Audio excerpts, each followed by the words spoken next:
मैंने सकाल उठा पर मोर सबुदिन दायित्व मो कुकुर को टे बुलेवा सका उठी मुझे बुले नहीं आम बाड़ी को किसी समय बुलवा पर तार दैनिक कार्यक्रम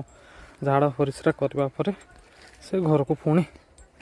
फेरी सांग मैंने घर को आसवा मुझे देखे तो मो बड़ माँ आणिक रखिदे बसा दही दुईटा हांडी जोटा कि बुला जीवो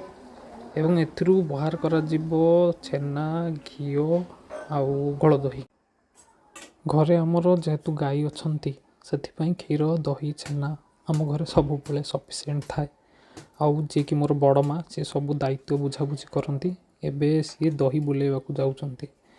दही रे एबे से बरफ पकाउछंती जोटा कि दहीटी को जमेबार साहाय्य करा आउ एबे से दही को से आमर गोटे मेसीन साहाय्य बुलेबे जो थ्रू लहुणी बाहर जीवो से घी प्रस्तुत करा आ बंची दही छेना प्रस्तुत करा ये मेसीन चालू हो गला एबे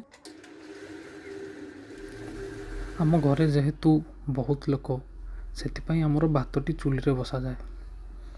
चुली रे भात हांडी बसी जाइए एवं साइड रे मोर बड़ माँ जे कि दही बुलाउछंती फाइनाली दही आमर बुला सरी एवं एथरू बड़ माँ अल्प अल्प लहुणी बाहर करुँच भिडियोटी को पूरा देखि बहुत बहुत धन्यवाद वीडियो जदि आपण मानक भल लगी था लाइक शेयर और सब्सक्राइब निश्चय करेंगे।